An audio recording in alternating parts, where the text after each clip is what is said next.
blabbering about unnecessary stuff. Cut it out. Don't forget to hit that like, subscribe button to get all the updates from the channel too. Tell me what your hand's doing over that button first. But for now, this loud shout kick back, cause I got a fresh one right here delivered to your speakers. Lock in.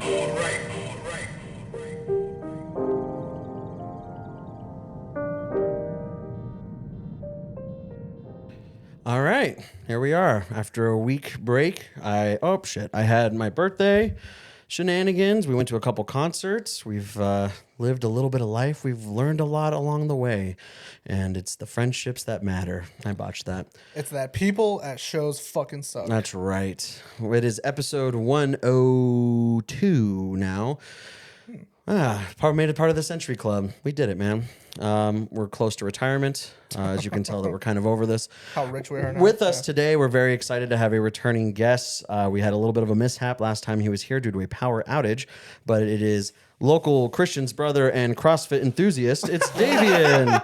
CrossFit. It's Davian. Hey, Davian. Welcome to the show. What's up, guys? You're also doing us a huge favor, by the way. You are also manning the helm, which we appreciate. I was going to say this might just be a theme where we just have our guests do it. It seems like This is all right. This is all your shit. yeah. So we've had a couple people try to do this, and every time it's just a different person. So Yeah. we appreciate you helping us out, and welcome, Davian. How's it going? Thanks, man. It's good. It's your first time at the new setup. It's the first time, yeah.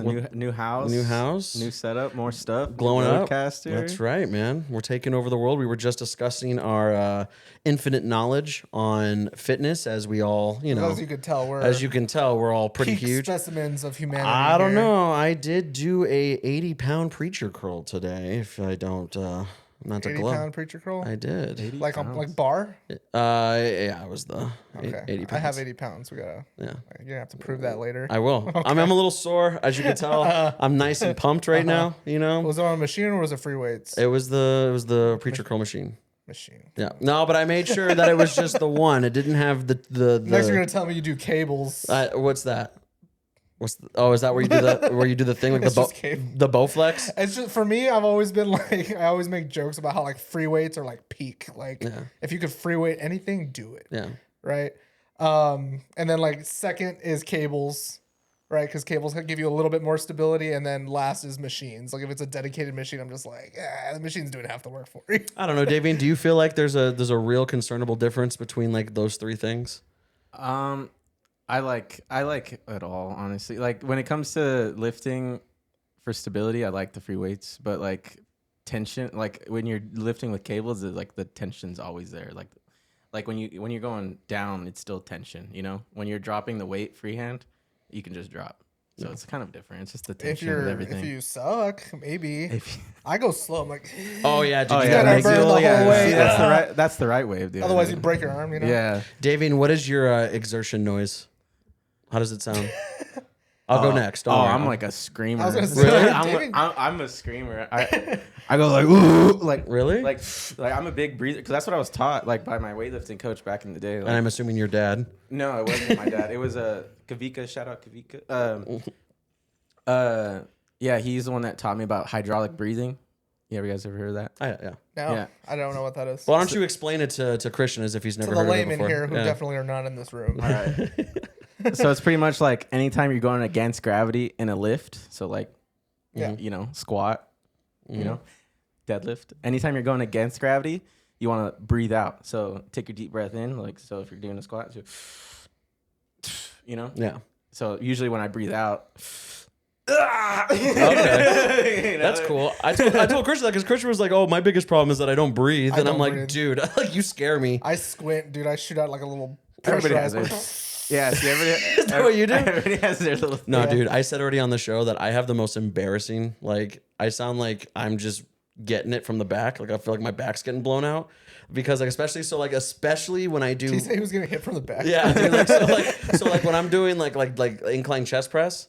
And like that's the one, like most dudes, you kind of peacock a little bit. So like I'll grab like the 55 or 60s. For me, that's a lot. And I'm like doing this, and by like the 8th rep, I'm just like, oh, Oh god. Oh, it's so good.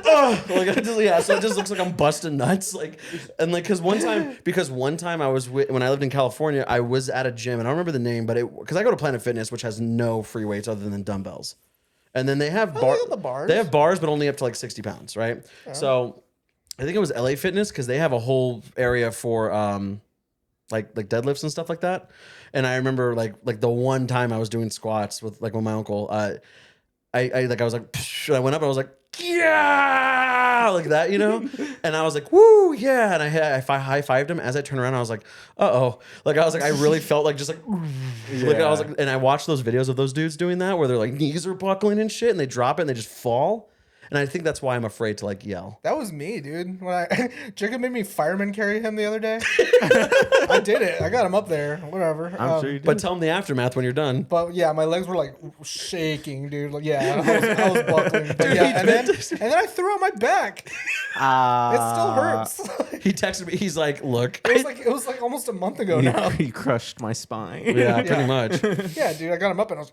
It's like that. Just Like, got tweaked, dude. It was like for a second. I was like, Jacob, I think I actually hurt myself. And I went down. I was like, I gotta go shower, and I went to go shower, and I'm just like butt naked, like in the bathroom, just like just make sure he's still got the mobility. Yeah, you gotta make sure you stretch. it's like that always said. I definitely didn't stretch before I've that. broken but- every bone in my hand. Yeah, dude, that's what it felt like. Fuck. Like, yeah, I wasn't even able to like walk right for all. It was weird. I remember walking backwards, like hurt really bad. walking backwards. Yeah. So I don't know, but it's been getting better. It's still a little sore, but it's that I could lift again. So And for those people who don't know, if the resemblance isn't uncanny, you guys are brothers also. We are so brothers. you guys look exactly alike. it's Can you tell? Look into the camera, Christian. Where's my camera? With the yeah, it's brothers. Some brotherly love. I know that. I'm sure that growing up, you guys are what, 2 years apart? Like a year and a half. Year and a half. I mean, Important distinction. I've heard all the stories about sibling rivalry He's amongst got- you two. He's got like what, like 3 inches on me. He's taller than me. I'm a little bit taller. Davian's had a much easier life because he's white and taller than me. That's why when I'm the brown little short light kid. skin more than most. That's why Took when after my mom. whenever we're having roommate meetings, at the end of the day, all I think is whatever. I'm the tallest guy in this house. That's why he got ridiculed the whole time we were growing up. Our whole family would call him Güerito. What does that mean? Huh? It means white boy. Really? Gringo. Yeah. Yeah. I never really noticed that you were much lighter than your siblings. Yeah, me and Sabrina are kind of the light ones. Him and Bree are like the brown ones. The dirty ones. Yeah, just my dad's super brown. My mom's kind of light. Our Mexican family is kind of like lighter Yeah. skin. From like, the same area, though, aren't they? Yeah, but for Well- some reason they're just like lighter skin. Dad's side of the family is dark. Yeah. And then mom's side of the family is lighter, for sure. Yeah. Yeah. So Yeah. we kind of came out half and half. Yeah. So Kind of worked out. he used to get upset about that too. When people would call him Gringo Güerito, I'm like, you didn't realize what a freaking leg up you have in the world. Dude. Like, Were you guys pretty like in anything? I guess it's like did you guys have like a Mario and Luigi type dynamic where it was just like if you're playing Yeah. Pokemon, I was always the want- red guy. Yeah, I was he- always player one. Yeah. I was always Mario. Yeah. That's usually He how was it like, went. he's just player two. I just accepted it. Yeah. I was always used to being Luigi. Yeah. I remember. I don't have. Yeah, I mean you're taller, so I mean I get it. What's wrong, Green Mario? You know, because I don't have siblings like at like that age. It's like my brothers are both 15 and 14. Yeah. So it's like they just did whatever I wanted to do. So like one thing that always drove me crazy is that for a brief moment in time, my brother Aiden was really into Street Fighter. But he had the theory that like I was picking characters that I knew were just the best ones. So we always just did mirror matches. Like he never wanted to do his own thing. He's always just played the same character. Right, yeah. So It's it's like like dual scorpion. right. I feel like I felt that way a lot of the time. Sometimes, like he always get the best character. Like he would always pick it first, and like even if I was like, even if I did pick it, like I feel like we'd have arguments. No, like, you got pretty nasty at some games. Like what was it, Soul Calibur? Like you Soul played, Calibur, you back made in the- Cervantes. I wouldn't touch Cervantes, but you were pretty good with him. That Cervantes and was fun. Maxi. You know what's funny, and this is why I always say that it's just like I definitely feel like I've known Christian for so long that we're brothers is because I am that brother that like if we get into and I used to be ashamed to admit this until Christian was like, dude, just stop. Like immediately, like we get into Warhammer, and I'm like, yeah, I'll play this faction. I have a lot of fun. The first thing I do, what is the best 40K faction? And like, so it's funny that like you think that you're just like, oh, he always picked like the best character. It's like he just looks for things aesthetically. I look for things I like those like red guys. I was Yeah. just like, and they're vampires, cool. I like those guys. Well, it's just like out of nowhere one day I'm just like, hey, I think I'm gonna play Adeptus Sororitas, which is literally just an army full of just like battle ladies. They're nuns. They're like killer nuns. Yeah, It's like they're pretty cool. sweet. But he was just like, okay. You know, it's like the first time we played, like I was so prepared, and I was just like, okay, I got this. He's like, what the fuck? And he knew. I'll never forget. I don't know if you remember, but it was when I lived in Chandler, and I was playing them. He looked at me. He's like, how much research did you do on this, Jacob? I was like, what? Because I'm a horrible liar. I'm like, nah, man. So now everything we do, every game we talk about playing, I'm like, I can't help it. I knew he was. That's half the reason I stopped playing Magic with him, is because all of his decks were just like win. Like it was like just win strategies, and that was like his whole deck. I was like, man, your deck ain't got no flavor. It ain't got no story. All these cards together don't even make sense. I was always like, like my decks are always just cool and storytelling, and Jacob's decks were just kill machines. Bummed me out. Yeah. Do you remember that story, or do you remember when we moved to California and Mom gave my decked out Yu-Gi-Oh deck away? Gave both of our decks Both away. of our decks away. Yeah. Do you remember the cards I had in there? Yeah, dude. I don't even remember, but Me I remember too. I remember, you know what I used to do? I used to set up my decks, and, you know, obviously I would cheat, you know. Obviously. So I would set up my deck, you know, just a little shuffle of put all the good cards Oh, at the you top. bitch. Oh, are you just finding this out? Is this an exclusive right now? Yeah, I was like, there's no way. Oh my God. Dang. Damn, dude, that's rough. I still want some, whatever. See, but I appreciate like your guys' age gap, because like nothing was more embarrassing than me being frustrated. Like when I was 17 at like a 4-year-old, you know what I mean? And I was just like, oh my God, you know what I mean? It's just like, I can't do that, you know? And of course, like with a small child for a brother, it's like, you can't really be like, pick that shit up right now, bro. Let's run it back. Because it's just sad at this point. No, Like, that was definitely like a cool part of having a brother so close to my age. It's like, yeah, we could play. I think that's why I just became such a dandy boy in my life, because I had no one to just beat me up or like fight me, or like I had cousins, but like again, it's just like, I don't know, living with one, I feel like it's completely different.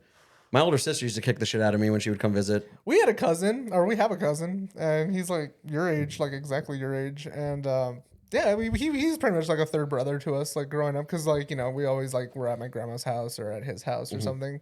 So he had like all the cool. He's the one that had the N64, and he's the one that like we'd go and play Smash and Pokemon Coliseum and shit. I just remember him being soft. Like I feel like he was the one that would always get hurt. Yeah. And he was a little more sensitive, so he was like, We were yeah. just tough kids. I feel like we just did a lot of stuff like just rougher than we were, and we would make him do stuff like like we would me and him would get into this. Make him do stuff. We would like, okay, so I remember this one time we were like in my parents' room, and like we were like climbing on top of the entertainment center, Yeah. and jumping off onto the bed. Yeah. And we literally were like, hey, come do this with us. It's really fun. And we got up on top, and then he like misstepped and like stepped on the TV. It was back when we had those like really long TVs, yeah, you know? dude. Yeah, so he stepped on the TV and like broke a hole in it. His foot went into the TV. Yeah, he had burn marks on his foot. Wow. Yeah, and I just remember that time, and like And then he I feel bad because like a lot of the time, like I hear a story, like I haven't seen him in a long time. I miss him. Yeah, same. But a lot of the time, all I hear is stories of like, "Dang, David used to be so mean to him." I know, dude. Same. I'm like, "Damn, that's probably why he doesn't hang out with They were like, me you guys were always making anymore." him do shit. You guys were always stealing his toys. Yeah, I was like stealing his shirts, like because he would always have like the cool. He would just always have the cool stuff. I still have a couple of his shirts, I My think. Dia and Big David were always super. They were hip, you know. So like, Yeah, they were like the cool. They were aunt so and cool to uncle. hang out with They're and like go punk hang out rock, with. like 90s goths. This isn't. Oh, I'm sorry. I don't know. I thought you were talking about your mom's sister, Nancy. I was Well, Nancy too, but that's my no, dad's they were side. like OG. Like, yeah, our Uncle David had like the big like anthrax beard with like the spiky hair, and that's pretty cool. it's, you know what's funny is like I went back, like I was looking at his page the other day, and I looked at all of his pictures, and like I noticed like in all of his pictures from back in the day, he's always wearing like a white T-shirt with like tan pants. Hell yeah, dude. Like, that's he was like a big punk rocker guy. Rocker fool. big time. Yeah, I would dude. say. That's pretty cool. Yeah. See, I didn't have that. He taught us a lot like what we know about music now. Yeah, I would That's say cool. he's a big him and my tia were both like Yeah. big influences on the. They got us into Tiger Army and Oh, like, okay. shit like That's that. cool. Yeah, I had a bunch of kids like that I grew up with, but they were all like maybe like 2 or 3 years younger than me. But like it was like I always like I loved that I grew up. I think this is why I'm such a good like people person and I love making friends is because I had like an ideal Ed and Eddie life where there was always a There's kid. just kids in the Always yard. like if and of course I had like if this person can hang out this person stuff like that. But one thing is just like like I essentially grew up with a bunch of little brothers. So but it's like and I've never other than after like high school when I got fat from like weed and booze like I was never a big kid, but I was a big kid compared to them. So it's like I remember like I feel like it was never addressed, but I know like their parents would get pissed off because like essentially like when you would like play fight or like stuff like that, it's like I was just like the Thanos. You know what I mean? So it was just like 4 kids versus stronger than everyone. Yeah, and we had a friend that his dad for their birthday, it was literally right across the street from my house, and he put the trampoline in the ground. Yeah. So we would like wrestle. But yeah, dude, I was just like the big show, but I'm like 5'4", like 100 pounds. Yeah. It's like, where, like, and like, it just, I don't know. Like I always feel bad. Like growing up and I'm just like, man, I really like bullied the shit out of these kids. And like, I was just like, well, I think it's established that I'm in charge here. Like I'm just the tallest, oldest one. Yeah, you always gave me like an older brother Yeah. feel, even before you were like. I was gonna say like because me and Christian became friends, like really friends, like right before like you left for college. Yeah. Yeah, right. So I'm trying to think like when you and I really started developing some sort of relationship. It had to have just been like just periodically throughout the years. We just kicked it off. Yeah. We've been friends. Do you know how many times? Do you know how many times I would try to tell, like in my like my youthful single years that I was just like, yeah, we can go to this place. Like my buddy's the DJ there. And I would lie, like, cause I knew like you were the lights guy, But like I would use you for like, oh yeah, dude. Yeah, do that all the time. I still DJ, bro. So invite all the girls. I know to come DJ. all the pretty girls or the guys, whatever. yeah, whatever you're into. Yeah, we're The boys want to come out. I'm down for that. I'll play for the boys. Hell yeah. But I just remember, like, I always remember, like, you guys always being like you guys were wrestlers together, and then like, definitely not like I could tell like one thing I loved about the dynamic of you two is that like, just kind of like how you said about me, it's like.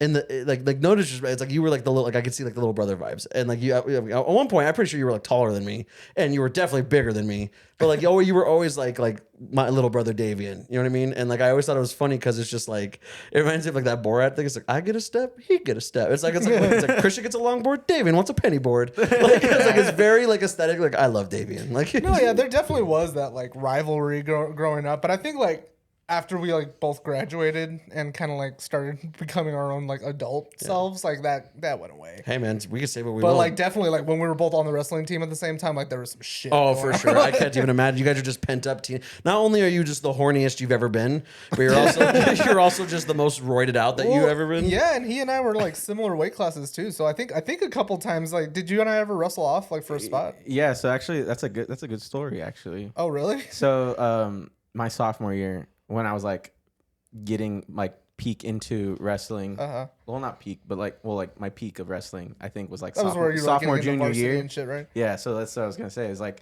we had to wrestle off for varsity my sophomore year to go to section, and I lost obviously because I would never win to him even if I was really good. Okay, He was in But better shape. He was in better shape than me. Oh, too. you look good. I was a better wrestler than him, but for some reason I couldn't beat him. You're not a better wrestler than me. Oh, here we go. Scoreboard, bro. We can bring up the Bro. stats. Okay, I was goofy. I'll admit I was a little weird at it, but I got shit done, bro. yeah, you had your own style, but I felt like I don't know. It's just It's because That's just the competitiveness between us right now. This is what it was. Is I was like he was way more technical than I was in wrestling because I didn't like to learn tech. I hated tech. I hated ground and pound. I hated all that. The fucking you just want to throw people. what do they call it? The fucking there was a name. What was the guy at camp? He had a name for it. What are you talking about? Like on the ground? Yeah, I forget what he called it. But like the scrambling like on the floor, like Yeah. you're just trying to like catch shit and catch a leg and arm, whatever. I hated that shit, dude. That was the best. I get it, and like winning by points is awesome. That's you what know? I try to do. See, I was the opposite. I'm like, I want to pin every single guy that I wrestle. Yeah. Because it's like, then points don't matter. I fucking won, you know? Yeah. Be off the mat. Do like 30 seconds on the mat. So that's what I'm saying. And then I don't have to spend 3 rounds getting tired. Yeah, fucking, yeah. So I would always win by headlocks. That was like my thing. And then I remember the thing that annoyed you so much was that, like, I always said, like, I invented a move. Yeah. The Talon toss. Remember? Oh yeah, I remember that too. Yeah, it was not. It was just like it was like what? Like it was like a reverse cow catcher that was like kind of like. It was just a sloppy cow catcher. It worked though. Yeah, I mean, I'll you never definitely caught people off guard. I'll never forget when I did it at the district tournament. Like I did it to the Willow Canyon guy. I was sick too. I remember I was sick as a dog that day, and like I fucking caught. It was the first time I tried it in a match, and I caught it, and I remember the crowd was quiet. They were just like, What just happened? "What the fuck did he just do?" It's because like it involves like basically like you're holding it, and then I would fall like towards my back, but like somehow like halfway down I would rotate, and then he's on his back. Yeah. Right. Yeah. And it's a weird looking move because it looks like I'm about to get pinned, but I don't. And I remember the first time I did, everybody was kind of like, "The fuck did he just do?" Yeah. But yeah, so we had to wrestle off for section, and I ended up wrestling a weight class up, and then beating that guy, and then we both went to state together. So that was pretty cool. That was cool. Sounds pretty gay. I was busy wearing tight pants and Well, we were wearing tight pants. Oh, too. yeah, me and too. I was in a band. So, you know. We were in a band of brothers. Hey, since we all went to the same high school, right? What was your favorite high school lunch? I would get the sub.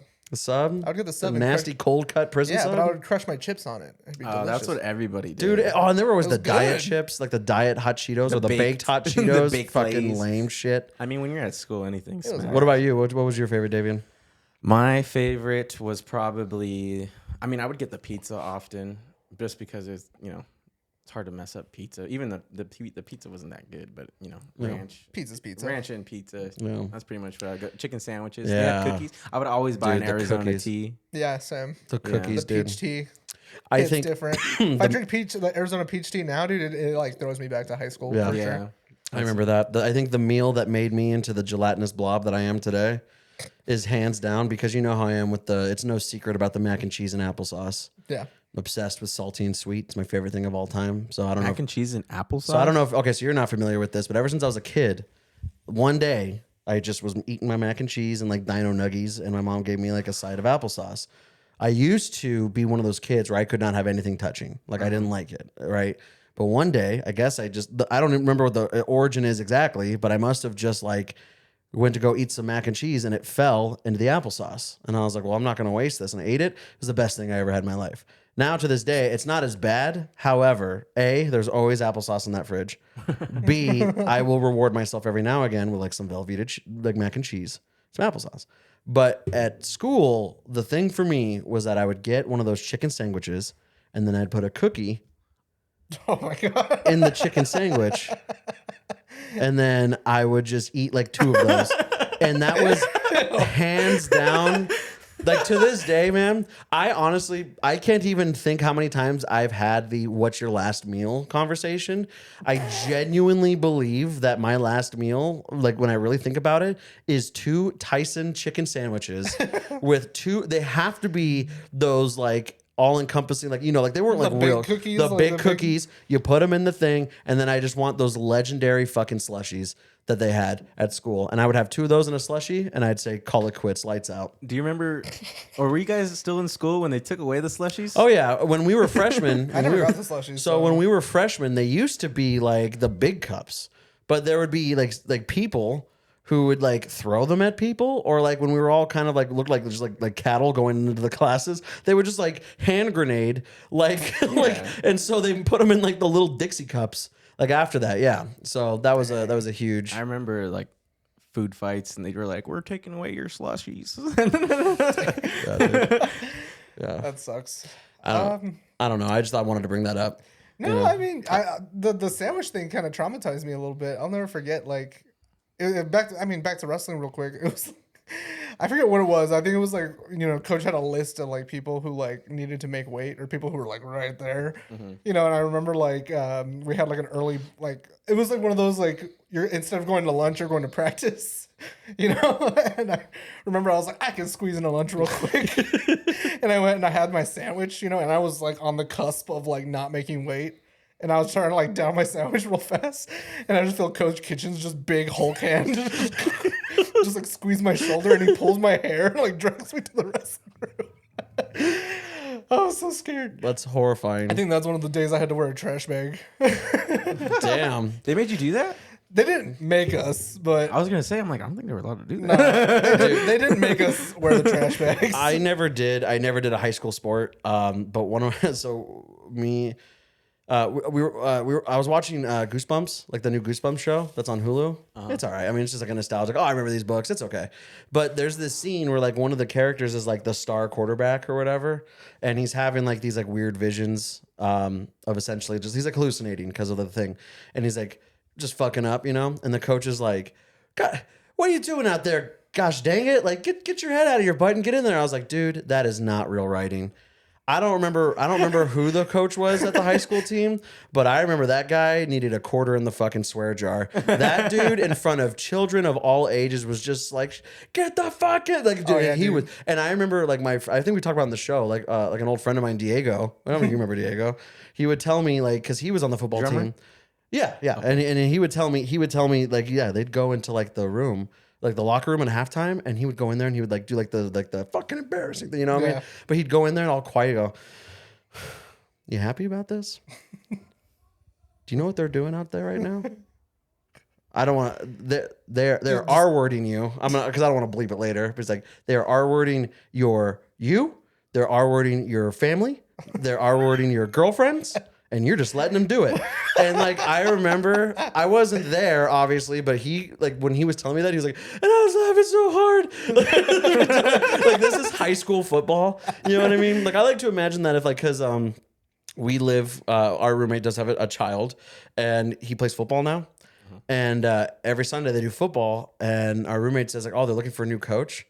I think about it all the time. But I'm so competitive, dude. And I like to be like, oh, hey, I don't want to yell at these kids because I get it. Good coaches yell at their kids. That's what I'm saying. I loved every single one of our coaches. It's all about the like what you like. Yeah, I feel like it's like you have to have the respect for the coach, and then they do that, and then it makes it feel like damn. But if you're like getting yelled at by the coach all the time like that, then yeah, there's no better motivator than like getting screamed at by someone you look up to. I agree. Yeah, that's what I mean. I'm kind of glad we're talking about this right now because I genuinely want to say like this is such a beaten like topic, but you gotta kind of like be a little aggressive. Yeah. Like if you're like on your 5-year-old's t-ball team, that's not gonna reiterate. But like if you like I'm a firm believer that if I have a boy one day and he's a 12-year-old and he's playing peewee football and he comes home and he's like, oh, we lost. I have no problem being like, are you proud of yourself right now? Like, I have no problem being like, hey, man, are you enjoying that McDonald's? Because you really don't deserve it. Damn. Do you remember Dad after Little League? I've heard stories about this, dude. Yeah, I remember. But I mean, I didn't really care for baseball that much anyway. I mean, I didn't either. I just have like vivid memories of us just being like all taking a knee like out in the right field, and then Dad just be like, "All right, you guys played like shit today." We did. We were not good. Bad team. We were not good. We were not good. We were also like 6 and 7 years old. I'm not a dad, so but maybe you could give me your input on this. It's funny because if you bring it up to my dad's like. I was so bummed out about it. I was a different person back then. I'm a firm believer that you should absolutely teach your kids the lesson of like, you don't want to lose all the time. Yeah. And we don't award losing. But I think what happens is as the kid gets older, that's how you get dudes with like anger issues and competitive issues. But my theory is that after a while, they either stop playing sports or their parents stop getting involved in their competitive life. So essentially that emotion's kind of left to just go wild, which is why you have people on Xbox that are just throwing their fucking controllers and saying the N-word and shit like that. Yeah, Jacob. I've Yeah. punched a few holes in Yeah, walls in my day. same. That's what I'm saying. Like, yeah, absolutely. But like I'm saying is that you got to keep that competitive nature into the thrill of winning and not just tell them you should be upset when you lose. Like, I think it needs to be a lesson of just like this, you want to be better. Yeah. You get what I'm saying? Does that make sense? I feel like if you're a kid and you're being told this by your dad, like you wouldn't know what to do. You're just like, my dad wants me to play like That's how we got into wrestling. Our Yeah. dad was just like, hey, sign you up for wrestling. And we're like, okay.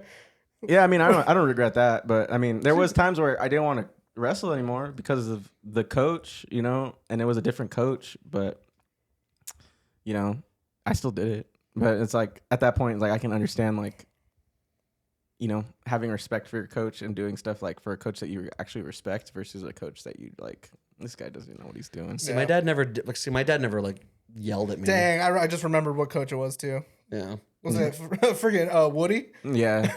There's a snake in my boot. He looked just like Woody, dude. It was so funny. Nice.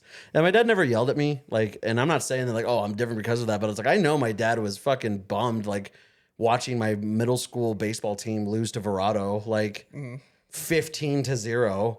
Like Verado- I'm pretty Verado had some sure good teams like I'm that. pretty sure that there were games where we just threw in the towel. Like, hey, like Oh, yeah, like for we sure. definitely are not gonna score. Mercy rule. Yeah, like straight up. And like I trying know to like go and as a kid I got my fucking Game Boy or like my iPod, so I'm just in the back of the car like just you know, I know my dad's like fucking fuming pissed. Why am I paying for this? I'm just saying. I think that's probably a big part of it, huh? Just Yeah. like pay all this money for my kid to suck at sports. So I love like those memes coming out where it's like when you waste your weekend with your kid watching them lose to a Labrador receiver. Yeah, like just the kids that lost to Airbud. Like, you know? I don't know who it was, but when I was doing comedy in Los Angeles, there was a guy that had the fucking, and it killed me every time. This dude was 100% like a drug addict, and he was like definitely like a lot of his jokes were just about how much he hates his dad. But he did this joke, like he did that joke about like, oh, you know, it's a family movie about a dog, so it's gotta be warm hearted. He's like, dude, in a real situation, I would have killed that dog. Like there's a football version of that movie. Like there's basketball, baseball, football. He's like, dude, I would have horse collared that fucking dog. Like I would be damned if I allowed a dog to beat me at a football game. I'm just saying that like I think that it's okay to have the competitive spirit. And I think a lot of people in our age groups are kind of like, yeah, participation trophies. But you also kind of gotta be like, hey man, you tried. But wouldn't it be cool if you won? No, be motivating, yeah, but like I don't agree with participation trophies. The fact that we got trophies, like full size trophies for Little League, I was like, we don't deserve. We still have them. We didn't do nothing. Yeah. We do still have them. No. I'm sure your dad looks at those with kind fondness. I don't think he gives a shit about them. They are, for your information, they are up in the garage They're on a shelf in the garage. Yeah. next to the picture of me wrestling. Look, shout out to dads everywhere, but can we all talk about how, you know, you guys obviously share a dad, and it's like there's my dad, but like, have you guys noticed that like if you're not your dad's hobby, he could kind of care less whether you're alive or dead sometimes? like for example, Davian, on my birthday, I went to, not this year, but last year, I went to Vegas, like, and I got a call from my dad that was like, and I missed the first call, and he was like, hey, bud, just wanted to talk to you. Give me a call when you can. Love you, you know? And I was like, oh, okay. Give him a call back. I'm like, hey, Dad, like waiting for the, you know, and he goes, you know what I did today? And I was like, what? And he goes, I bowled a $2.99 today. And I was like, really? He's like, yeah, honestly, I couldn't be more happy about today. And I was like, really? He goes, yeah, that's awesome. And he goes, oh, and how's Vegas? Happy birthday, by the way. And I'm like, oh, yeah, dude. Like, seriously, dude, there are some times, dude, I know my dad is a great family man, and I know he loves his kids. I know he loves the shit out of his wife. Like, the guy is a fucking incredible man. I feel like if there was a situation where if God or like a deity came down to him and was like, I have 2 pills right here. One pill, everything stays the same. In this pill, your family doesn't exist and you're on the pro bowling circuit. I'm a firm believer that there isn't a chance in hell that he does not at least take 10 seconds to make that decision. When did your dad get really into bowling? Well, he's always like because of his. My grandpa was into it too, so like he's done it his entire life, but he put it just on the back burner for a long time. So I would probably say like they were living in Utah when it happened. So like I don't know, like the last like 2-3 years. Like growing up, was that like a thing? We would every now and again, but no more than like the average kid. But I know he had like his own ball and Tell stuff him like how that. often they go bowling now I would say that my dad goes bowling with his 2 current sons. maybe 5 times a week, maybe. And Is he in a league right now? Oh, he's in a league right now. And Tell him how many balls he brings. To I would say so. He probably brings about 5 to the alley, but he's maybe and I know my Hillary, my stepmom, is going to listen to this and correct me. I'm pretty sure he has 14 bowling balls, and I know that it's becoming a problem in the house. Like, have you ever seen a movie? Have you ever seen a movie where it's just like 14? like the dad's had a traumatic experience? So like they're like, "Where's dad?" "Oh, he's downstairs playing with his model trains." Like, I think that my dad just kind of fucking like, Shines his kind of like, bowling yeah. ball. I think he kind of just like snapped. Dude, there are times where she's told me that it's just like, dude, I get him delivered to my fucking house. Like at this point, I have to be like, Eric, what are you buying right now? Like, what are you buying? Like, and so it's like there are times, again, full disclosure, my dad loves me and his family, but I feel like you get to a certain age where you're just like, I don't want to do this anymore. I just want to like and I don't know, like I know a lot. I don't know a lot about your dad, but I've known him for a long time. I feel like if in his perfect world, he just wakes up, goes to the gym, smokes meat, and then fixes his car. That's pretty much what he does. Yeah. That's what I'm saying. And I feel like if you look at his YouTube search history, it's one of those 3 things. Yep. Dead ass. Yeah. I was literally hanging out with them yesterday. My dad was showing me nothing but videos of like guys that he watches of like that cook and grill meat. And I was like, this is really cool. It's pretty gay, I'm glad Dad. he's into something. I'm glad for he's sure. into like I wanted to show him that like I appreciated his hobby. That's why like I don't know if you've ever seen him, but I got him like 2 like chef's knives. Like when he first started getting into it, he was like, "Why?" I was like, "Because I believe in you, and I want you to get good at it." yeah. Right? Yeah, no, Because I I mean, like him to have of a thing. course. He's never had like. Because he's been a cop his whole life, so Right. it's like he's never had time to like. Yeah. He gets home from like a 12-hour shift and he would go to sleep. Yeah, no, same thing with my dad. My dad works 1,000 hours a week. Like, I understand that you need something, and Yeah. not to get too deep, but it's like I'm glad that he isn't, like drinking a lot anymore and stuff like Right. that. So I mean, it's definitely more of a positive. But it is funny. Like, it's funny to see your dad in like their 50s express like. My dad sends me bowling. Like he's like, dude, look at this guy's form. Like, he's excited, you know what I Look at mean? this. But it's funny because it's like I look at it if I was like, oh, Dad, like look at this new deck in Modern right now. Like, isn't this crazy right now? Like for Magic, and he's like, he would never watch it. Right. You know what I mean? I definitely have the longest conversations with my dad when I talk about working out. yeah. Yeah. Yeah, it's football and working out. That is pretty much what me and my dad talk about consistently now. And every time we have a conversation, because my dad doesn't apologize for anything. And I don't know if my dad realizes it, but sometimes like there's been opportunities in in my life where he could have been like, "Hey, sport," but I don't think because he didn't have it with his dad, he doesn't know how to like, So I know he's trying to break the cycle and he's doing a really good job of it. Mm-hmm. But like there's times where I've told him straight up like, "Dad, I'm having a really bad time in life. Like I got no money, like I fucking hate myself, like I feel miserable." This guy has straight up just said, like, it sounds like you're lacking testosterone, bud. Like straight up. Like that was his, but again, I think he realizes. Oh, your memory's sore. Yeah. Like, I think like when he does that, like he realizes, like, I don't know how to just say everything's gonna be okay. So then he'll send me like this 45-minute mashup of like David Goggins quotes. And he's like Trying to inspire you. Yeah. Yeah. At least he cares. It's his Oh, and he it's cares. It's his own. Oh, way he's of, my like- number one. He's my number one fan. I I have 2 supportive parents. It's just funny because like I feel like it's always 50. Like there's always a new personality change for a man at 50. So I'm always wondering like what mine's gonna be. Have you guys ever Model trains, man. like I feel like now that I'm getting older and like being able to realize that like everybody's a person, like even my parents, like Yeah. even like my aunts, like talking to them now versus like a couple years ago, it's like we're all adults now, so it's like different conversations are happening. They're like a lot more open, like there's the conversations I have with my dad and my mom now, I feel like are way different than like when we have deep conversations. Oh, yeah. Like I was talking to my dad yesterday about just like because he was saying like he gets stuck in like the cop mentality where he like wakes up and has to get shit done. I was like, Dad, you're retired, like.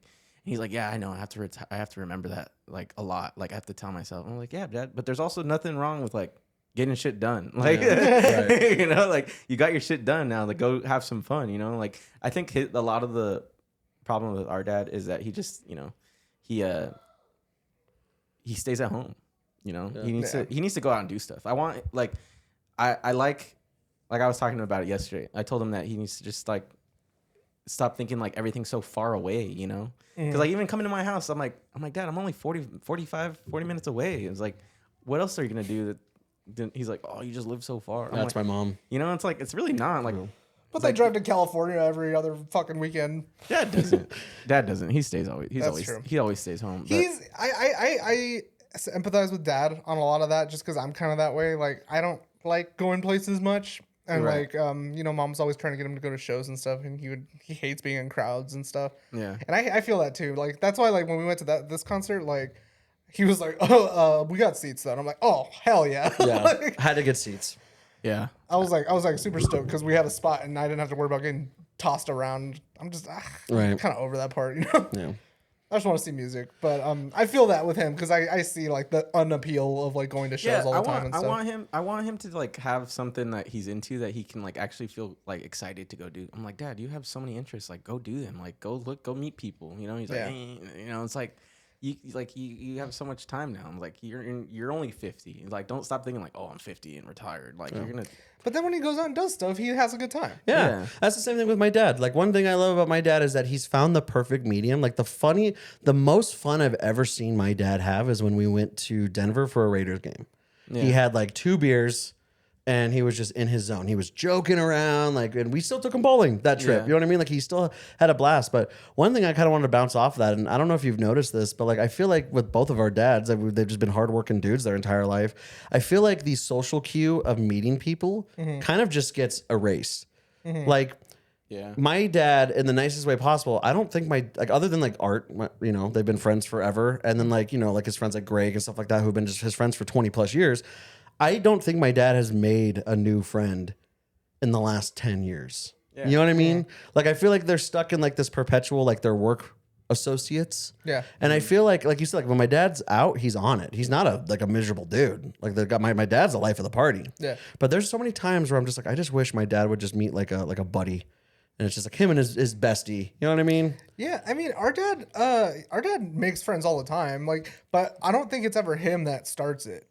You know, because No, I think he's a pretty friendly guy. is. He'll always be like, hey, how's it oh going? yeah, he waves at the neighbors and stuff. But I feel like he always puts himself in the position to be approachable. Yeah. You know, like he'll always be out in the back, like working on his car. So if a neighbor comes out, they'll be like, "Oh, nice. What is that?" And and they'll ask him about his car, and then he'll lure them into a 45-minute conversation about the car, and then now they're best friends, and now they're coming to the barbecue. And hi, basement dwellers. This is just a friendly reminder that if you'd like to be a supporter of the show, you can do so at our Patreon at patreon.com/basement dweller productions. We have 3 tiers of subscription. You can do 5, 10, or 15.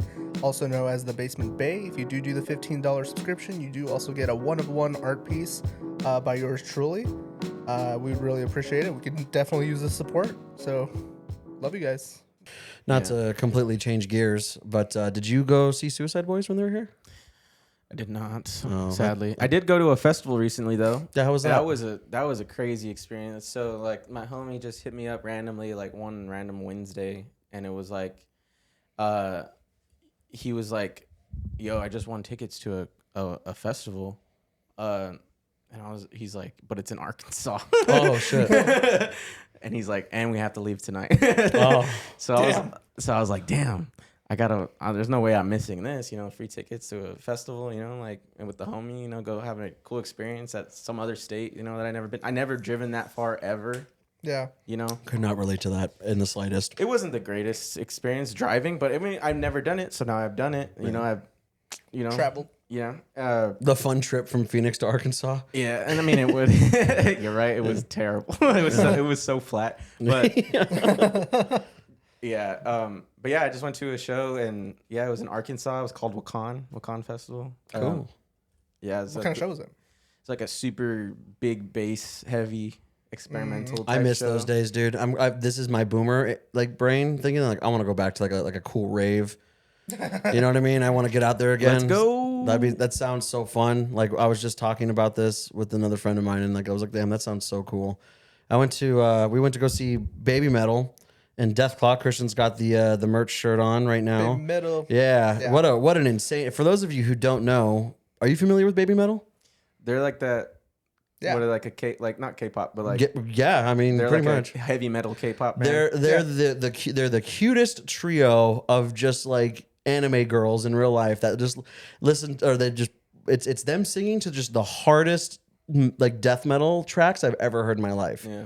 It was insane, and like I knew that I was gonna be excited for it, like whatever. But like I told him, I was like, we saw Death Clock too, which was awesome. You know, I've been listening to them since high school. That's sick. Yeah, it was so sick, and like it was a good show. But like Baby Metal could have ended that show. Like that's how good it was. And like Christian brought up the good point. I was like, what a fucking awesome idea of just like blending two genres together, because it's not like post ironic. Like they put a lot No, of it effort go- into their it- music. Oh yeah, And they it put a works. lot of work into Yeah, it. and like they sound cool. they've been you know around what for I a mean? while too, right? Yeah, a couple. I mean, Like, yeah, ooh. like 8-9 years. Almost, yeah. They've been almost around 10 for years now. quite some time, but like that was so cool. But going back to like we had seats, so we were at the Arizona Financial Theater. I don't know if you've ever been there, but like Used to be Comerica. Oh yeah, yeah. So one row, we were one row up, but we were right on the line. So like we had no one in front of us. But the whole time we were up because we were enjoying the show. And I'm a big dude, you know, and I'm wearing like my vest, so like I'm just like got like a whole bunch of shit. We're in the middle of a song, and like I feel something hit my back. Someone threw something at me. Because I don't know if you noticed, but if you like looked around, like no one was sitting or standing. I did notice that. And I was like, why? Yeah, like there's seats, and it's nice to have that option to sit there. But like you still want to stay. It's a metal show. It's not like Yeah. fucking Yeah, jazz. when I saw Ghost there, Yeah. like almost in the exact same spot that we were at, and everybody was standing the whole time. Yeah. So I was like, Yeah, so someone threw something at me, so fuck you. Like, I mean, Whoever that was. yeah, dude. that's why at the beginning of the show I said people at shows suck. But the worst one, well, not the worst one, I had a blast, but my girlfriend's dad. So this is the coolest thing I've ever heard of in my entire life. So they live in like India or Yucaipa, California, which is like you pass there to get to like Los Angeles. Like between there, it's like where Desert Palms is and stuff like that. You just never stop there unless you're going to a music fest, right? That's where Coachella is, right? Yeah. So in this little town that they live in, you know, like I don't know how often you listen to the radio. I never do anymore. But it's like you remember they have like the caller number 5 gets the I listen to the radio all the time. Oh, I see. DJ stuff, you know. Oh, yeah, I get it. Yeah. But they have a group message, like their whole family. That's just like, hey guys, make sure you turn into 99 whatever because they're giving away tickets for this, and you got to be caller 10. Call it this time. Genius. So they'll all call. And dude, I thought they were bullshitting. Like I thought this was like I met her grandmother, who was the sweetest old lady ever. Like she was so sweet, and she goes off on this whole thing of just like they know me by name. Like I've won so many times, and then she's like, if no one wants them, and they give them to the family. Like I don't give a shit about this, but here you go.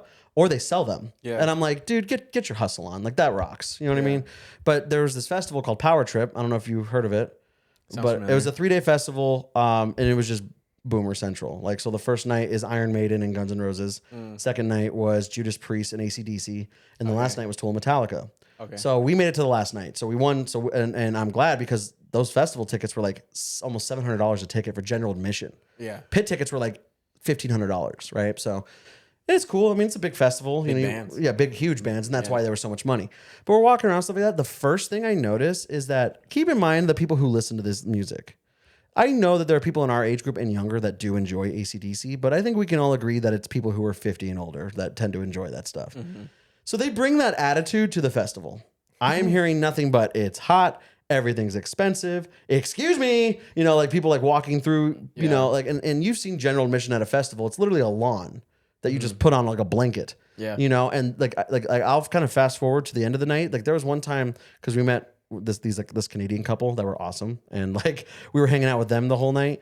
We were just jamming, and some guy pats me on the back and goes, "Hey, we've been here for 6 hours. Can you sit behind us, or can you stand behind us, like on the lawn?" Like those are the kind of people you're dealing with, No. right? Yeah. So if it wasn't for the fact that we were literally about to Go leave, in front of it. right? Yeah. But anyways, like I look at like social media, and it's just so funny because it's just like, you know how boomers like talk on social media, and it's just like this was bad, this was Facebook. bad, like using emojis. You know, I gave Tool, and it's like 2 thumbs down. You know what I mean? Like just lame shit like that. you don't I had a care. blast. I had a huge blast. You know, like it was awesome to see Tool for the first time. But like, I gotta be real with you, man. I'm sure Coachella's amazing, Yeah. but like, I feel like if I was to ever do a music festival like that again, I wanted to go so badly, I would do whatever it takes to A, have some kind of seats, or B, go closer. Yep. I feel like, especially with like metal and like heavy, like rock music, it's like, there were 80,000 people there, and it's a huge venue. So it's like the farther away you are, the more echoey it is, and like it's just not good. Yeah. You know, like Guns N' Roses played for 3 hours. Did they? Really? And they said that was the worst production. Like people were all unanimous, like that was the worst. Like it was horrible. So it's like I'm so glad we went for free because I would have never like. Damn. So I don't know. Have you ever been to a big festival like that? I've been to a couple big festivals, bro. Wakan actually made me think of something because one of your top 3 things was like finding a seat at Wakan. They everybody had some sort of inflatable mattress, couch, one of those like you run with it type couches. Yeah. You know what I mean? Like, and then it like blows up into like a bed or something. One of the homegirls that we were there with let me use hers the second day we were there. Stayed in it the whole time. I did not. I set it up in the most perfect spot before there was like a big crowd of people.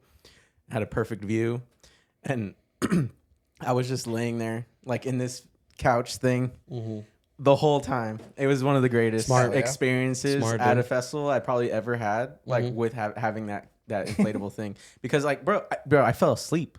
I fell asleep through 2 sets at main stage. Wow. So like imagine being that guy like. Well, there were dudes. There were dudes during fucking Tool Metallica that were just asleep, and I get it. Like that was the kind of the other thing I was gonna say is like, being that age, my biggest ick of humanity, especially at that age, is people who cannot handle their booze. Yeah. And so it's like seeing it's mostly dudes, but it's also funny because you have like the older lady who she's got like her fucking like denim shorts on and her fucking Guns N' Roses belly tee, and she's out there just fucking like trying to act like what's the lady from the Here I Go Again, like when she's on the card, she's like whipping her hair and shit. You know what I mean? So like that's cool, but like it also comes with the fucking arrogance of being a metal gatekeeper. Like metal music is the worst gatekeeping in my opinion, and I've heard people from your like expertise where it's just like, oh, I like EDM music. Well, what do you mean? Is it house music? Is it drum and bass? Is it genre type stuff? Yeah, and it's like shut up. You know what I mean? Yeah, that's the one. And I was telling Christian that the 2 things I heard the most were old dudes trying to one up each other. So they were just like, yeah, I saw Metallica in 1986, and they're like, oh, that's so sweet. I saw Judas Priest at a bar before they were even, you know what I mean? Yeah. And I just hate those people. It's the same way I feel about local Arizona bands where they're just like, yeah, I saw this band at a house show and it was fucking terrible. You know what I mean? And but then the other one that I fucking hated, and I hate this because my parents do this, even though they don't mean to. I hate when people are like, oh man, all these poser fans, they're all in their 20s. They don't know like real Judas Priest. Like I think I can listen to an album, buddy. Like, and what's funny is those are the same people because I guess Iron Maiden didn't play like their top 2 songs. And it was just a nightmare on social media. And I was like, those are the same dudes that are like, oh, these fucking posers. Like they don't. It was just like, I had a blast, but like it looked like the people who were happy to be there were not having it fun. Elitist of any kind are the worst. I kind of get it just because it's like, like those are like some of the biggest bands in the world, So it's like you kind of expect some kind of overproduction, Yeah. So it's That's what I was expecting. Yeah. That's why I asked. But also they're in their fucking 60s and 70s, dude. 100%. Yeah. No matter what, if you're a musician, like even if you have like the money and stuff to make like overproduced like shows, I believe that you're not doing it all the time. Yeah. Especially at a festival, when it's going to be a bitch and a half to like get fucking Eddie, the fucking 50-foot Eddie down to like bring out fucking, I don't know, a giant. That's what they're fucking paying Slash all hat. that money for, to go to that show. Oh no, and I agree with that 100%. And they did do that. But what's funny is that like I think a lot of people in our age group kind of unanimously, thank you, have all seen our parents kind of like complain about things that it doesn't matter. Yeah. So like, for example, it's like if you say no tomatoes on your burger and they bring you tomatoes, you're like, whatever. You know what I mean? Just take them off. It was like 70,000 people that would have complained. That Just a bunch of Karens. Yeah, dude. Where's the manager? That's what I'm saying. And so it's just like, that's how they treated it. So but it's just like, so that's what kind of annoyed me for them, where I was just like, I couldn't see. It's like, yeah, you're fucking 1,000 feet away. I feel like that's ignorance of just people who don't usually go to shows. Yeah. Because like a normal showgoer, like all of us, like we understand that sometimes it's gonna be shitty. you know, Yeah, and it's dude. like the band it's live, you know, it's like you're not listening to the album, you're hoping for them to be just as good on the album, but you know, sometimes it's live, you know, or like the singers, And like, also that album you listen to all the time was recorded 40 years ago. Like, yeah, and they probably had like way different ways of recording it, and like, Took more drugs. yeah, and it's just different. It's just different. you know what band I hear actually has like super gatekeepy fans, surprisingly, is the Grateful Dead. Oh yeah, Deadheads. Deadheads? Yeah. That's another thing that was huge at Wakan was Deadheads. Really? Dude? So many. Was Dead and Company playing? No, it's just like, dude. Okay, so bass music, and then Grateful Dead have like Hippies. whippets. Yeah. Oh, Yeah. drugs. Whippets Acid are and- huge. Yeah. Whippets, Yeah. acid, but whippets like CO2, nitrous oxide, like that was huge there, and like everybody had like Grateful Dead tapestries, you know. So, and they were like, oh yeah, they're, you know, they have a cult following, you know. It's like people who like want to follow them just so they can go do their stuff, you know what I mean? Like by like their stuff being. I've been drugs, addressed from that T-shirt that I wear. Really? Yeah.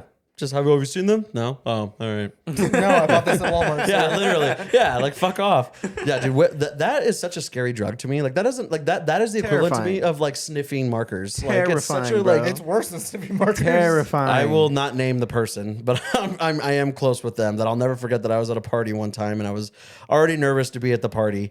And I was alone for a second checking my phone, and they came in, and there's like, you know, it was like, it was like Yeah. music, you know?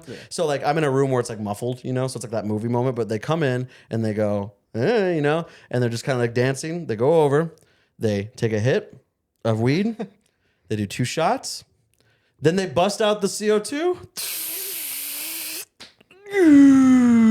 And then they go, and then they go, and then they leave. And I was like, whoa. And so I tried it when I was alone, and I hated it. I thought that I was going to faint. Oh, so you've Like, done, you tried one time. Yeah. I literally just like, what is this about? Like, I thought it was going to be like a helium in a balloon, which kind of it is, isn't it? Isn't that what that CO2 is helium? It's CO2. It's CO2, but it's like the opposite of helium effect. It's like instead of making your Oh, voice, yeah. makes it really low. Yeah, so I did it, and I was like, because they use like the whipped cream cans. Yeah. Yeah, and so it's like, I was like, oh. Like, oh. My face is cold. Yeah. What did it feel like? It just felt like honestly, the best way I could describe it is doing a PR on a deadlift. For real? And again, you're just like, and like after you have that like adrenaline wears off, and you feel like your head just like start to tingle, and then like your eyes kind of like start to vibrate, and you just want to sit down. That's what like I've always like when I watched that super sad documentary about Steve-O and his CO, like his nitrous addiction. I was like, damn, dude, like I cannot believe that this is a drug That that dude people lived off that shit for a while. Yeah, I dude. do Uber Eats sometimes, right? I literally delivered CO2, nitrous oxide, little canisters to someone's house. What? Yeah, What I the was like, fuck? that was like, there's no way I'm delivering this right now. I was like, I didn't even know you can get this from a liquor store, you know, because Uber Eats you can deliver from Oh, liquor yeah, stores. because they sell fucking. Yeah, little and I was like, I BB picked up the guns and bag shit. and I didn't read what was like in the description of like what I was picking up, and then I opened the bag and it just like a big 50-pack canister of like, Did you show like the jingle jangles of like yeah, the, and I was like, what the fuck? They just do airsoft. They I was just like, do there's airsoft. no way. I thought I was gonna have to like check ID or something. I literally had to just drop it off at the door. So I know that Fuck. we're close. Well, what time are we at right now? Because I kind of want to talk about you for a little bit and what you do. 58-20. Oh, that we're doing good. So I wanted to kind of talk about, you know, you're not just on here because you're, you know, Christian's brother and, you know, you're a longtime friend and of the show and stuff like that. But you yourself are a local Arizona DJ. We also had Desert Hydra on, who you're very familiar with. And Yeah, I know you're kind of homies with them too. I think you're the one that hooked us up with him after Spicy Nudes, and which was a great show, by the way. How's that been going for you, man? Still doing work? Yeah, I'm DJing every now and then. I DJ every other Saturday at Modern Margarita. It's kind of like an open format, like R&B type stuff. That's kind of like the main gigs I've been getting recently. It was just like all of like the, you know, open format type stuff where people just want to hear their favorite song, you know, playing towards a group of people rather than just like one genre of people. How often do you ask if you get requests? Request? Probably like every time, honestly. Like at least 3 or 4 or 5 times. I don't know if you do this, but if I was you, I would do a tip jar for requests. Yeah, that's a good idea. Honestly, I need to have one of those. There's a lot of things I need to get as a DJ, like to do stuff like that, like have a tip jar, have my own DJ facade, and make it look a little bit more professional. Yeah. I guess because I've been just kind of just bring my controller and like setting up wherever they have DJ booths and stuff like that. But What's a DJ facade? it's Like just a name, like Desert Hydra. Well, you have a name. Oh, that's not what I meant. Like I meant like a DJ booth, pretty much like a pop-up DJ booth type, like a table, just for DJs. It's just like a thing, you know. But yeah, I mean my persona, I guess. Yeah, I get you. My persona is Salud music. Yeah. That's something new that I've been trying. I used to go by DJ Davian, Yeah. and that was more of like, I was trying to do more open format and stuff, but then like I wanted to get more into like the production and producing and stuff, so I wanted to come out with like a different, Like a more production. yeah, more Kinda name. production. So let me ask you this, and I don't know if you have any like, you know, like if any personal names are going to come off the top of your head, but I have two questions on what your opinions are. So the first one is, no alias. So I think of like Steve Aoki. Mm-hmm. You know, my name is Steve Aoki. That's my DJ name too. What is your opinion? Like, do you feel like that's just like, do you feel like you have to have a name like that that just works, or do you feel like it's like I feel like you just couldn't come up with anything? Like with my name specifically. Yeah, like if you were just to go as like Davian, not Davian Talone, but You like know, if you're a lot just, of that's why I went as DJ Davian at the beginning, is because a lot of people told me to just go by my first name. Yeah. My name is like different and unique, I guess, a little bit. So they were like, yeah, DJ Davian. There's DJ Javen. There's yeah. So it just kind of rolls off DJ Davian. I feel like it it's just like sounds I feel right. like it's like crisp. You know what I mean? It's Yeah. like when what's his name on the social network was like drop the just Facebook. You know what I mean? Like I've always appreciated that. It's just like no, you know, because that's my second question is like, do you ever feel like if you feel like it would get you more listeners or more followers, you have like, you know, like Dead Mouse has that, or like Marshmallow, they have like they have like things that they wear. Right. Do you ever feel like you would ever do that? I feel like yes, but not like like I wouldn't wear a face mask or anything. Yeah. Like I would want to have like I feel like the reason why they bring those types of things to their sets is because it's like their vibe. You know, like Yeah. Marshmallow, he plays like uplifting, happy music, Mm-hmm. but then you get like Dead Mouse, he plays techno or Right. something, you know, like it just brings it like more together, especially in that scene. I feel like you have to have some sort of niche, like, you know, like Some like trademark. yeah, kind of like where it's like, oh, what else do you do now? Yeah. You know, I want to know, you know, or like just the whole production thing. It's just part of it, you know. Like what always stressed me out was the fact that like I don't think like unless I mean maybe you know this more than us, but like I don't think Daft Punk ever did shows unless they were the robots. You know what I mean? Yeah. I Well, don't. I think they did DJ Way on back in the day, side. way before like when they started being Daft Punk, like Yeah. they didn't wear the masks. Do you know where that came from? Like, do you happen to know? Like, or they were just like, hey, wouldn't this be cool? Like, do you know anything Well, about that? didn't they start out with like pig masks or something? I don't remember that, but I remember I've seen like old videos of them like not wearing masks in like Ibiza Yeah. or something like that. It was like the 80s, you know, early 90s or something like that. I feel like that's just like one of those things where it's just like you can't not make appearances unless you're wearing that now. Yeah, and then it becomes part of your look, Right. your persona, you know. And I think it's cool because like some people can like Mala, for example. Me and my homie were talking about like Mala. He's a DJ. He wears like a black face mask, you know. It's kind of genius because you don't have to be there for your gig realistically. Right. Like, you can have you're at that level where you're doing shows and you're on tour. You have like a plan set. You know exactly what songs you're playing Yeah. down the whole hour. You know, planned out to go with visuals, lighting cues, lasers, fire, whatever it may be in the production. But yeah, it's just like Marshmallow too. Like you can easily just put someone else in that helmet or in that mask and like have them go do shows somewhere where you can't make it, rather than having like an actual face like Steve Aoki where he's like traveling like 365 I was gonna say days it a might be year. nice to like just have like that persona, you know, and then like you can just go grocery shopping. That's what I was thinking. I was thinking a lot of it was like for the mystique, you know, like, because I can tell you right now, like, if you put Marshmallow right in front of me right now without a mask, I wouldn't know who the fuck it was. Yeah. But I like what Same with Dead Mouse and I the like- Daft Punk guys. I like Dead Mouse. Just looks like a real mouse. He looks like a goober. He's got big ears and a big nose. He's cool as fuck. He is, yeah, he's super awesome. But like, you know, when we were talking to Desert Hydra, he said that he wears it because it relieves his anxiety. Yeah, I can understand that too, because you are like a lot of the time when you're DJing, it's like you get they get, I guess when Serato like named it like a Serato face, or like computer face. Like you're just locked in on your computer, like. And you're a DJ. You're supposed to be like a party, like dance to your music. It's also like a performance. Yeah. Yeah, and I can understand that because like there's people like you can wear a mask and then you don't have to worry about your facial expressions. You don't have to worry about. I feel like I have a dumb face. Yeah, exactly. Or if someone takes a picture of you and you're like, or whatever. And I know that like a lot of people like it's like I know that. One thing that I understand, like all music, it's like, damn, that goes hard. Like I understand, like the drop face, you know what I mean, like yeah, bass like, face. Like my favorite DJs have always been like just those guys that are just like like they just get so into it. I'm like, damn, dude. He just yells and then spins a knob, and then just does like the fucking, you know what I mean? Yeah, So like it's I get it, like it's super hype and stuff like that. But I've always just been curious as to like if they just sit in their room and they're just like, what can I do like to just make my Batman suit? You know what I mean? I'm sure they all had that moment. Yeah. I think it takes like obviously like the big DJs have the formula. The ones that are doing festivals and big shows, like they have the whole formula. They have record deals. They're talking to all the right people.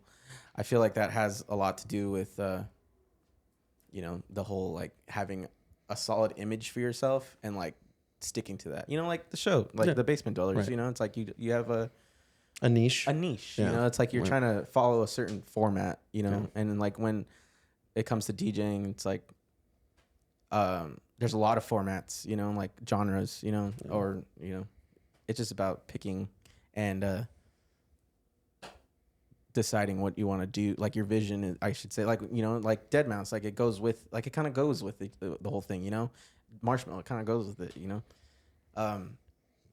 just finding like it's like creating like a cartoon, but like being that like a whole character, like just being yourself, like or not being like you can go out and like be someone different. That's something so cool about being a DJ, especially when you go to DJ somewhere like you don't know anybody who's gonna be there. You're literally just like reading people, like looking at you. Like I'll be looking at you playing songs, and as soon as you start like, it's a good feeling. Yeah, and then it's like, all right, now I got to play more of that, you know. And then I was like, oh, this person's actually liking this. Oh, I feel it. And I'm also thinking about like, oh, what's the next song I'm gonna play? Like, I mean, you're kind of responsible for the whole vibe of the party, right? Yeah, and trying to put people on to new music, in a way that's like, hey, listen to this. It's like. Like when you have someone on stage, like doing a whole performance, essentially. Like there's different types of DJs, obviously. Like there's different performances when it comes. Like you can have live vinyl, you can have a planned set where it's like full production, or you can have like a live DJ who just like throws down open format mixes, like top 40 hits. There's a bunch of different like it just goes back to like the whole like different.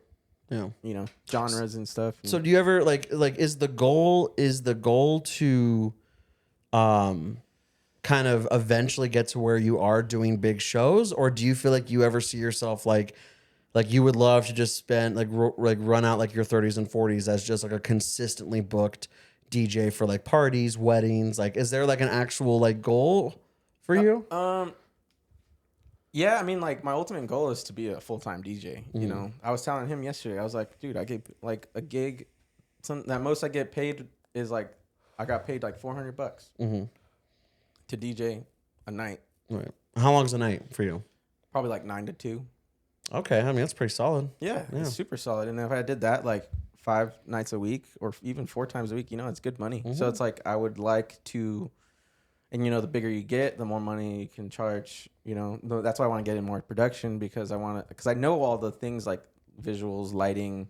I want to build a whole show. So I guess like eventually, I want to create my own environment. I guess when people come to my shows, like I want it to be like a whole production, like immersive experience. Yeah, like I have ideas, but I kind of got lost. That's all right. But no, that's cool. No, I mean, I only ask because, like, I mean, this is 2 different wheelhouses, but it's like I do photography. Yeah. And it's like my ideal goal, like, to get my nut is I'm just down to do, like, weddings and, and then, like quinceañera pictures. You know what I mean? Like just, like, chill. Like, I don't think I ever, like, as much as I kind of think about how cool it would be to, like, do, like traveling like with people. Yeah. I feel like the older I get, the less interested I get in that. You know what I mean?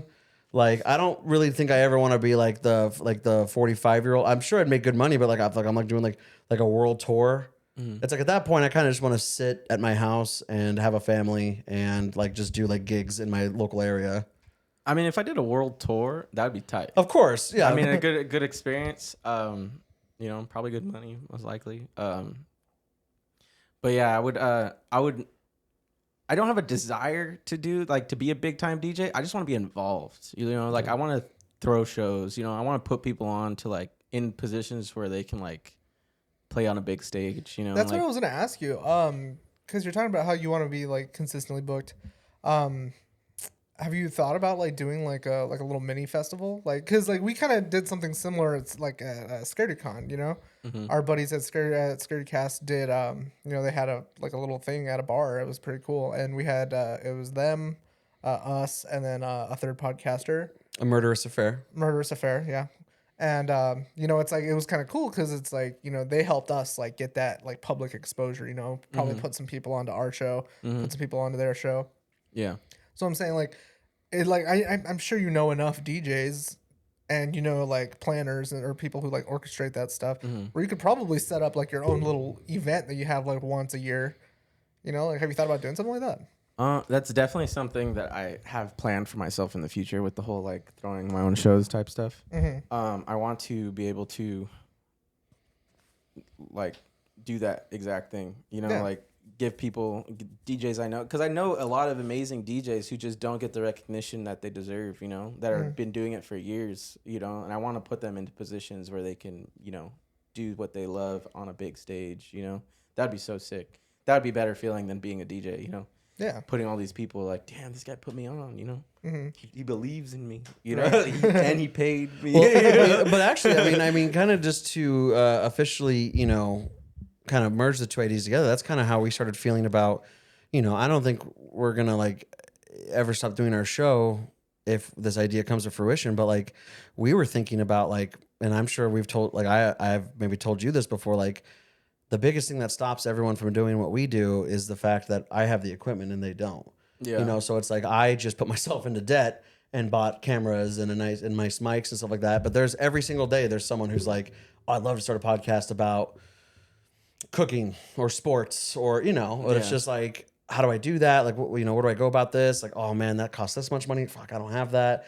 So it's like, I've had the idea of just like, I wanted to make this almost like a conglomerate in a way where it's just like, you have Basement Dweller Studios, but it's your show. You know, it's like, you know, you come in and you do what you love to do that makes Like you happy. YMH? Kind of, yeah, exactly like that. Yeah, that's kind of like where we got the idea, and it's like, yeah, you just, but not even know so much to like.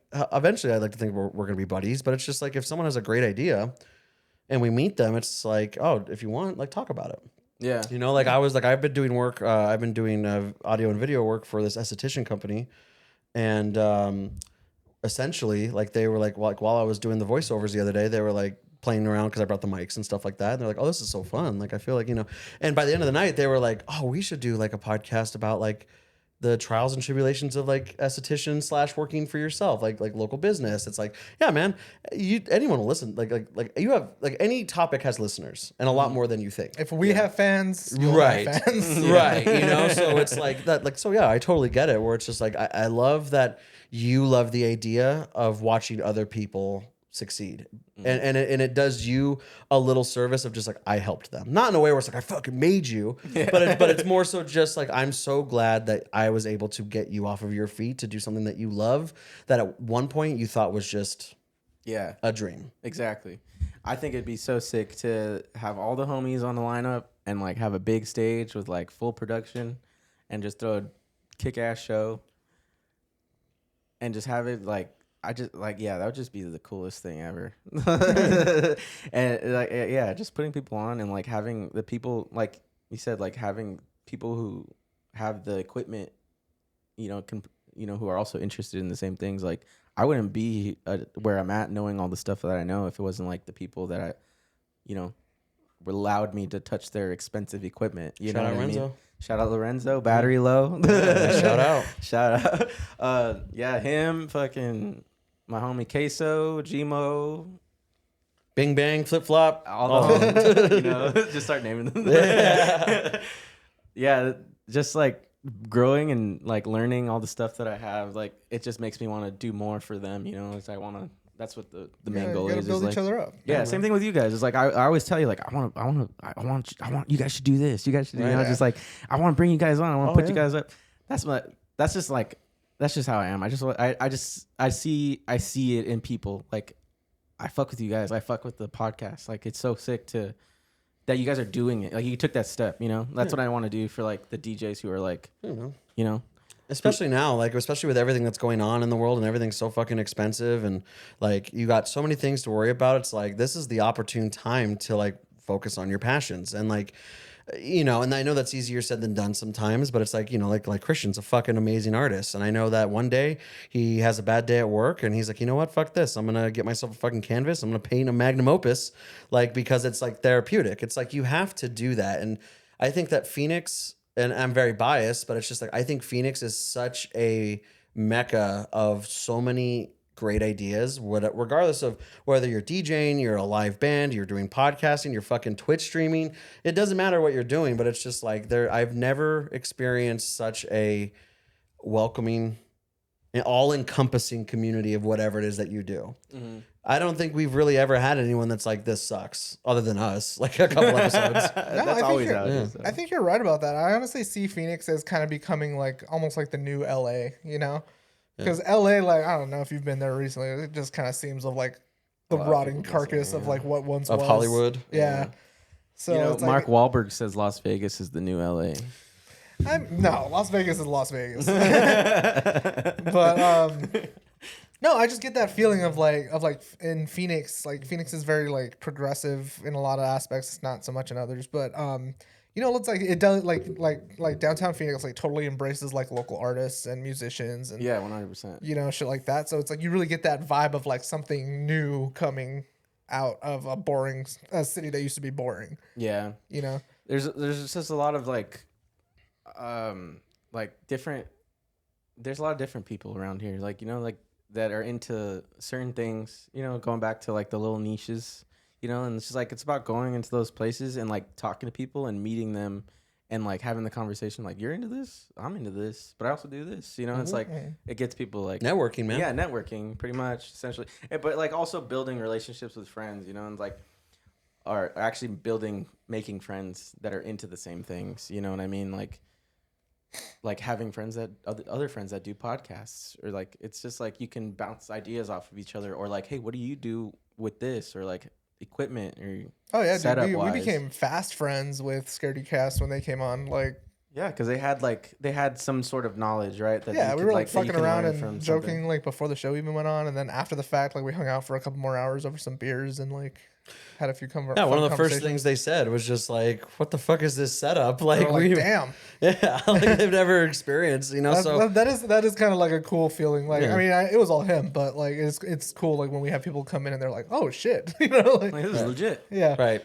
So I don't know, man. It was nice to just leave off on that note of just positivity and if it's.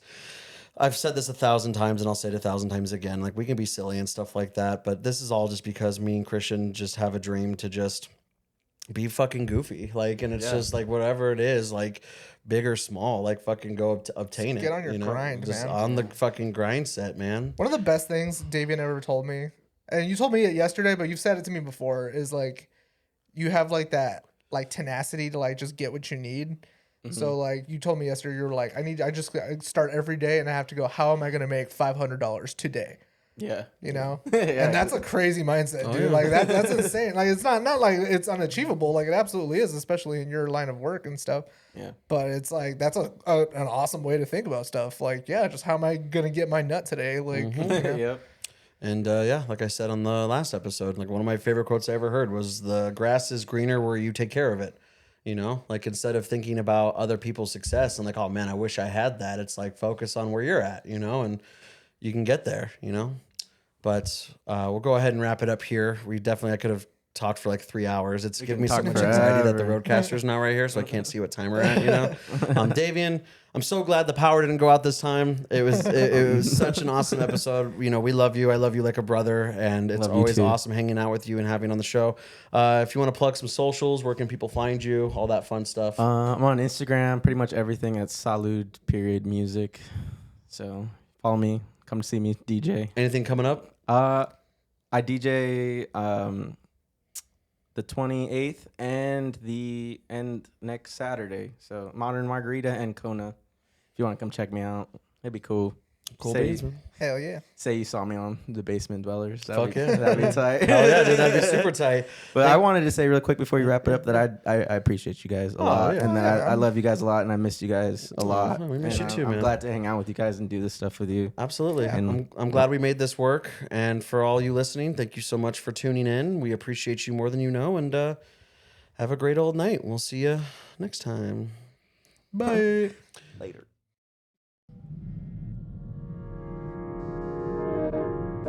If you like what you heard, tap into their Instagram and Twitter. The information's right below with their email. It's time you bit the bullet and started caring about something with all your heart and energy. Be sure to log into the channel by subscribing and check out the previous episodes.